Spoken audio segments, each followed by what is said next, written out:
Bismillahirrahmanirrahim. Assalamualaikum warahmatullahi wabarakatuh. Perkenalkan, nama saya Ahmad Fazal Firdaus, NIM 1751224. Saya dari kelas D Stupa 6 Pak Nur Kholis. Di sini saya akan memaparkan desain perancangan Stupa 6 saya yang bernamakan Neo Tower Simatupang, Jakarta Selatan. Baik, yang pertama site saya berada di Jalan Tahi Bonar Simatupang Raya, Kecamatan Kebayoran Lama, Kota Jakarta Selatan, DKI Jakarta, yang berfungsikan dengan sebagai bangunan kantor sewa. Saya di sini menggunakan konsep arsitektur tropis dan contemporary building. Pertama, arsitektur tropis yaitu konsep building yang beradaptasi pada kondisi iklim tropis, yang berarti itu tidak melupakan estetika, namun merupakan sebuah respon positif dari efek iklim tropis. Jadi pada konsep bangunan tropis ini saya menggunakannya untuk bangunan ini sebagai penyatu antara bangunan baru dengan kondisi iklim yang ada pada site kali ini. Lalu yang kedua ada arsitektur kontemporer, yang dia itu mengacu pada gaya bangunan saat ini dengan konsep yang diterapkan pada rancangan ini sebagai pengimplementasian lanjut dari perancangan konsep tropis pada rancangan ini, sehingga arsitektur kontemporer dapat menghasilkan rancangan yang dominan dari arsitektur tropis. Jadi sebagai penyeimbang antara bangunan tropis dan juga bangunan pada masa saat ini. Yang selanjutnya, site saya ini memiliki peraturan persyaratan standar dengan site area itu 55.000 meter persegi dengan KDH 40% dari total site area yaitu 2.000 meter persegi. Koefisien tapak bangunan 50% dari site area yaitu 25 meter persegi. Lalu koefisien dasar hijau 30% dari total site area yaitu 1750 meter persegi dengan GSC atau garis sempadan jalan 7 meter dari as jalan. Lalu koefisien lantai bangunannya ini 5 atau sampai 7 total area yaitu 25.000 meter persegi sampai 35 meter persegi. Lalu maksimum height buildingnya itu ada 24 lantai. Baik, yang selanjutnya yaitu site analisis. Site analisis yang pertama yaitu dari segi sirkulasi. Di sini dari segi sirkulasi saya membuat 3 entrance, yaitu yang biru ini adalah entrance bagi pengunjung atau pengelola atau umum. Nah, yang merah ini, yang entrance atas merah ini adalah entrance buat jalur khusus, jadi seperti jalur servis ataupun jalur bagi karyawan, dan juga bisa juga diakses bagi pengguna kantor sewa. Tetapi untuk main entrance-nya itu dari depan, yaitu untuk terutama untuk pengunjung. Lalu di sini ada analisis matahari, yang analisisnya itu sudah saya jelaskan di sini dengan arah utara di bagian atas, dan bagian timur ini adalah radiasi matahari yang dia membutuhkan perhatian khusus pada building, terutama pada bagian timur dan barat. Untuk jam di bagian timur ini dari jam 7 hingga 10, dan untuk di bagian barat ini matahari kritisnya itu dari jam 2 sampai jam 17 pada bulan-bulan tertentu. Nah, di sini ada analisis Wainwright. Dengan di analisis saya ini saya mendapatkan analisis yaitu bangunan yang dia dilengkapi dengan struktur outrigger truss dan juga struktur core di tengah dengan penempatan ruang-ruang tertentu dengan pendukung konstruksi struktur yang saya jelaskan tadi. Di sini ada response site. Response site ini saya setelah mendapatkan dari analisis tadi yang di atas itu.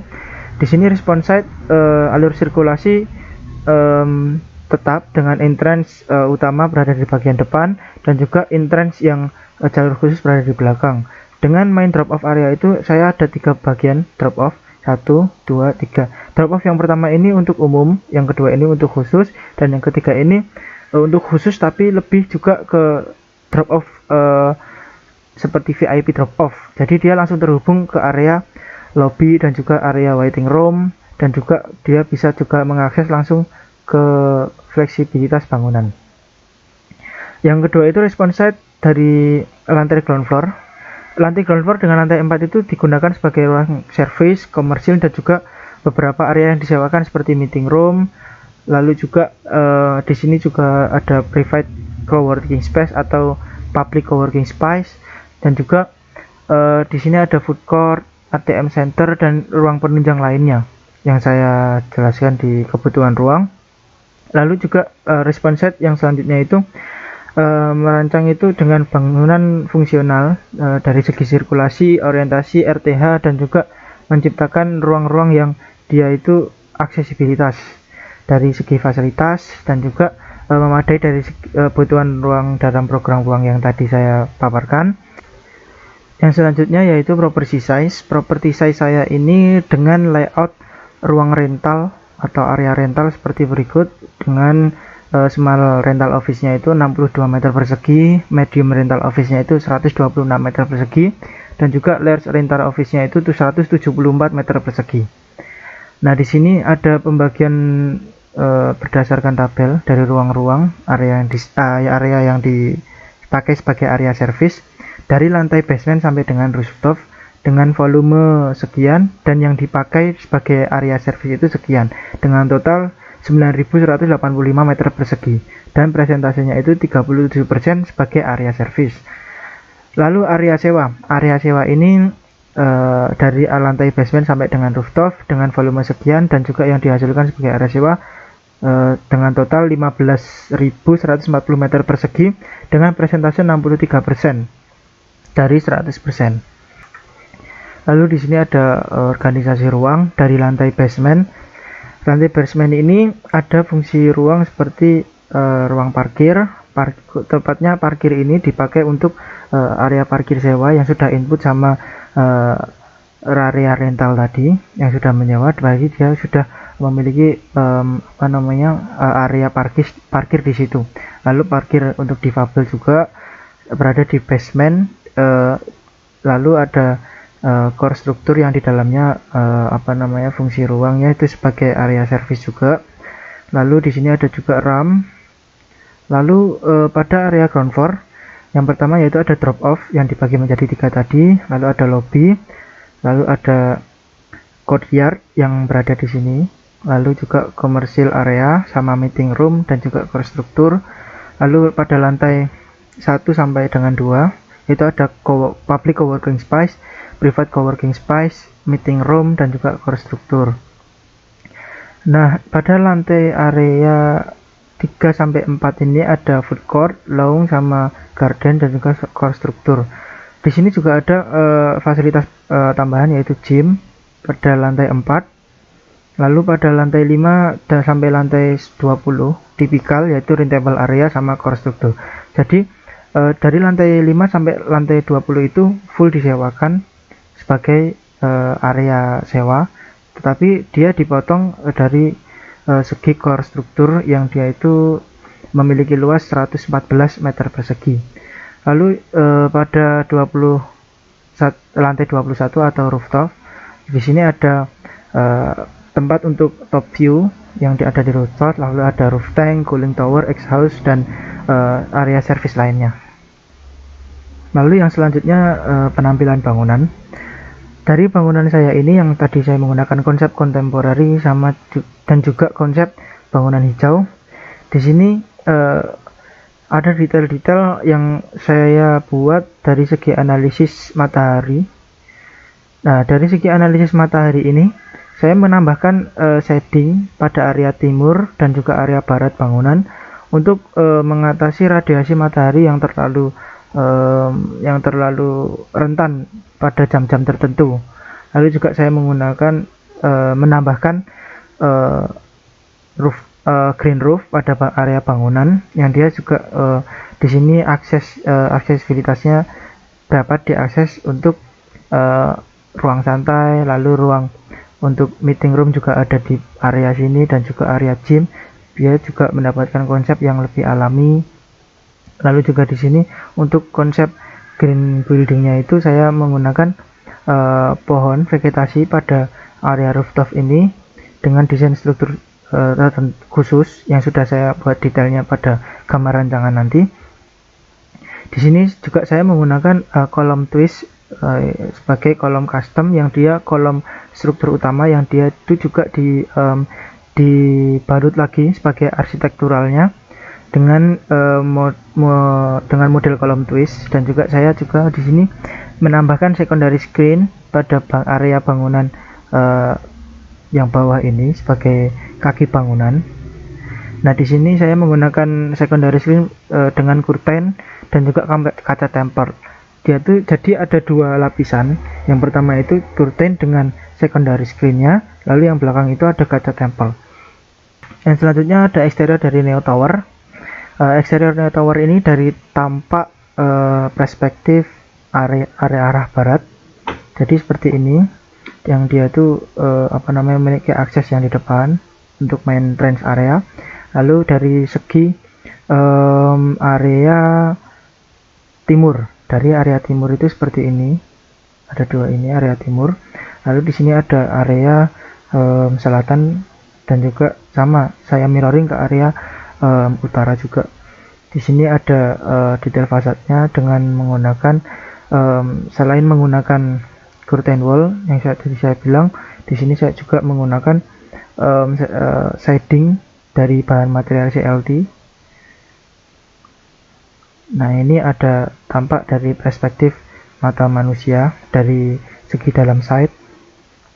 Ini ada yang tadi saya jelaskan kolom twistnya dengan konsep contemporary dan juga campuran green building.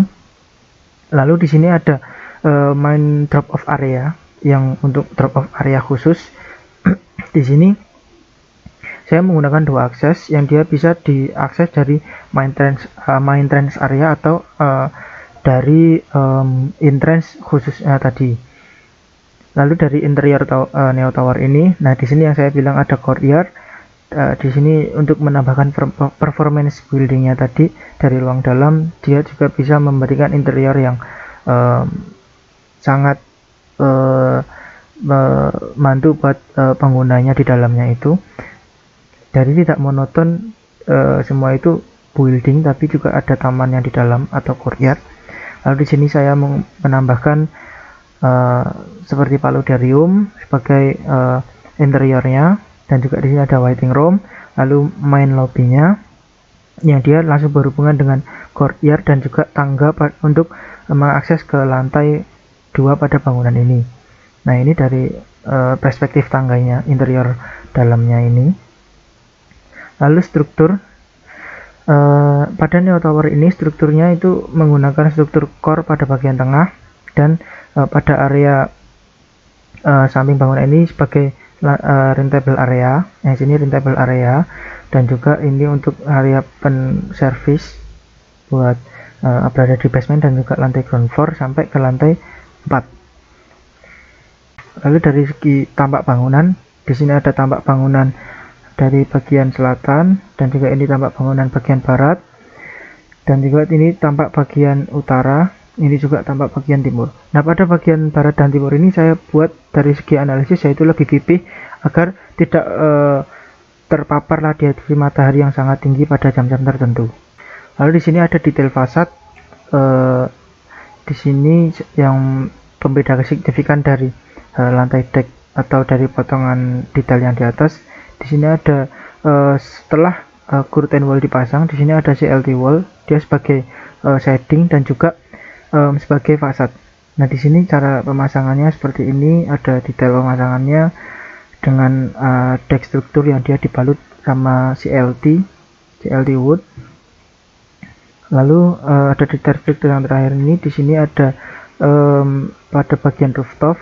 Pada bagian rooftop dari segi top view dia kurang lebih sama, cuman berbeda pada fasad bagian luar pada ruang top view ini, kurang lebih seperti ini. Baik, mungkin ini saja pemaparan desain dari saya.